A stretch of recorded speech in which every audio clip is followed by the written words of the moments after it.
Hello friends, എല്ലാവർക്കും പുതിയൊരു വീഡിയോയിലേക്ക് സ്വാഗതം. ഞാൻ 2 ദിവസമായിട്ട് പറയണമെന്ന് കരുതിയ കാര്യങ്ങളാണ് ഇതൊക്കെ. കാരണം 16 ടീമുകളുടെ റൗണ്ടാണല്ലോ നടന്നുകൊണ്ടിരിക്കുന്നത്. അതിനകത്ത് ആദ്യം മത്സരം കണ്ടു കഴിഞ്ഞപ്പോൾ എനിക്കൊരു 1-2 കാര്യങ്ങൾ പറയണമെന്നുണ്ടായിരുന്നു. പിന്നെ ഞായറാഴ്ചയും കുറച്ച് തിരക്കും കാര്യങ്ങളൊക്കെ ആയിട്ട് വീഡിയോ ഇടാൻ പറ്റിയില്ല. അപ്പോൾ പുതിയൊരു വീഡിയോ ആയിട്ട് വന്നേക്കാണ്. റൗണ്ട് ഓഫ് 16-ലെ ആദ്യത്തെ മാച്ചിനെ പറ്റിയാണ് എനിക്ക് പറയാനുള്ളത്. കാനഡയും മൊറോക്കോയും തമ്മിലായിരുന്നു കളി. ഫിഫ റാങ്കിങ്ങിൽ 30-ാം സ്ഥാനത്ത് നിൽക്കുന്ന കാനഡയും 7-ാം സ്ഥാനത്ത് നിൽക്കുന്ന മൊറോക്കോയും തമ്മിലായിരുന്നു കളി നമുക്ക് പറഞ്ഞു കഴിഞ്ഞാൽ നല്ല കട്ടക്കുള്ള കളിയായിരുന്നു. കാനഡയാണ് കളിയുടെ തുടക്ക സമയങ്ങളിൽ ലീഡ് ചെയ്തെന്നല്ല, കളി നിയന്ത്രിച്ചുകൊണ്ടിരുന്നത്. കൂടുതൽ സമയം അവരുടെ കയ്യിലായിരുന്നു കളി. പക്ഷേ ഒരു സെക്കൻഡ് ഹാഫാണ് കഴിഞ്ഞ് കഴിഞ്ഞപ്പോൾ തുടങ്ങി കളിയുടെ ഗതി മാറി. മൊറോക്കോ കളി ഏറ്റെടുത്തു എന്ന് പറഞ്ഞു കഴിഞ്ഞാൽ അത് അസദീൻ ഔനാഹി 50-ാമത്തെ മിനിറ്റിൽ അടിച്ച ഗോള്, അത് ഹക്കീമി അസിസ്റ്റ് ചെയ്ത് അടിച്ച ഗോളോടുകൂടി കളിയിൽ മേൽക്കൈ മൊറോക്കോ നേടി.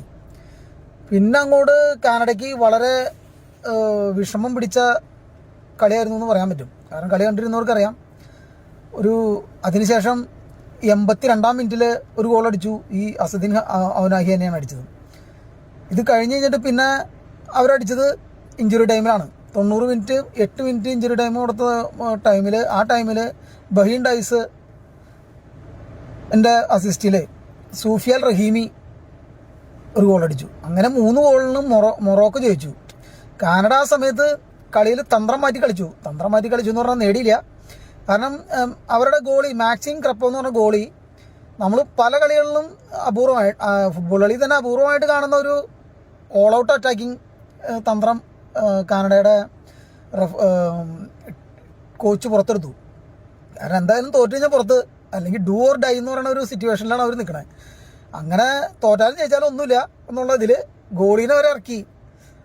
ഈ 11 പേരും മൊറോക്കോൻ്റെ പോസ്റ്റിൽ വന്ന് 2 ടൈമിൽ പുള്ളി കയറി വന്നിട്ടും എങ്ങനെയെങ്കിലും ഒരു ഗോൾ അടിക്കാൻ എഴുതിയിട്ടാണ് അവർ വന്നത്.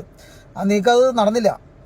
അത് ആ ഒരു നീക്കത്തിൻ്റെ പ്രശ്നം കൊണ്ട് മാത്രമാണ് 3ാമതൊരു ഗോൾ വഴങ്ങാനൊരു കാരണം മൊറോക്കോയ്ക്ക് ഉണ്ടായത്. കാരണം 3ാമത്തെ ഗോൾ അടിക്കാൻ വേണ്ടി സൂഫിയാൻ റഹീമി അടിച്ച സമയത്ത് ഗോൾ പോസ്റ്റ് ഫ്രീ ആണ്. ആൾ ഫ്രണ്ടിലേക്ക് കയറി വന്ന് നിൽക്കുന്ന ടൈമിലായിരുന്നു. അപ്പോൾ അത് ഒരു കാനഡയുടെ കളിയുടെ ഒരു പോരായ്മയായി. പിന്നെ കളി 55% കളി കയ്യിൽ ഇരുന്നത് മൊറോക്കോൻ്റെ കയ്യിലാണ്. അപ്പോൾ അതുപോലെ തന്നെ 4 ഷോട്ട് ടാർഗറ്റ് ഷോട്ട് 4 അടിച്ചാൽ മൊറോക്കോയ്ക്ക് 3 ഷോട്ട് ഗോളാക്കാൻ പറ്റി. അതുപോലെ കാനഡയുടെ കളിക്കാരായാലും 3 ഷോട്ട് ടാർഗറ്റ് ചെയ്തിട്ടുണ്ട്. ടാർഗറ്റ് ഷോട്ട് 3 അടിച്ചെങ്കിലും അത് അവർക്ക് ലക്ഷ്യത്തിലെത്തിക്കാൻ പറ്റിയില്ല. 45% കളി കാനഡയുടെ കയ്യിലായിരുന്നു. പക്ഷേ അവർക്ക് ലക്കില്ലാതെ പോയി, ഗോളായില്ല. അപ്പോൾ ആദ്യ റൗണ്ടിൽ എന്ന് പറഞ്ഞു കഴിഞ്ഞാൽ 16 ടീമുകളൊന്ന് ആദ്യ കളിയിൽ പ്രീ ക്വാർട്ടറിലേക്ക് പ്രവേശിച്ച ആദ്യ ടീമായിട്ട് മൊറോക്കോ മാറി. അപ്പോൾ ഇനി അങ്ങോട്ടുള്ള മത്സരങ്ങളിൽ നമുക്ക് കാണാം. കളി നമ്മൾ കളിക്കുമ്പോഴെന്ന് ഞാൻ പറയുന്നത് എപ്പോഴും ലക്കുണ്ട് ഒരുപാട്. അപ്പോൾ ഫുട്ബോൾ കളിയിൽ ലക്ക് ഒരു അവിഭാജ്യ ഘടകം തന്നെയാണ്. അപ്പോൾ ഇനി അങ്ങോട്ട് ഉള്ള കളികൾ, അടുത്ത ടീമുകളുടെ കളികളുടെ മത്സരങ്ങളുടെ വിശകലനമൊക്കെ ആയിട്ട് ഞാൻ വരാം. അപ്പോൾ ഇന്ന് ഈ ഒരു വീഡിയോ കാണുന്ന എല്ലാവർക്കും പ്രത്യേകം നന്ദി. അതുപോലെ വീഡിയോയിൽ എന്തെങ്കിലും സജഷൻസ് ഉണ്ടെങ്കിൽ പറഞ്ഞു കഴിഞ്ഞാൽ നമുക്ക് കറക്റ്റ് ചെയ്യാം. പിന്നെ ഇത് നിങ്ങൾക്ക് ഇഷ്ടപ്പെടുകയാണെങ്കിൽ ഒന്ന് ലൈക്ക് ഷെയർ ചെയ്ത് സഹായിക്കുക. മറ്റുള്ളവരിലേക്ക് എത്തട്ടെ.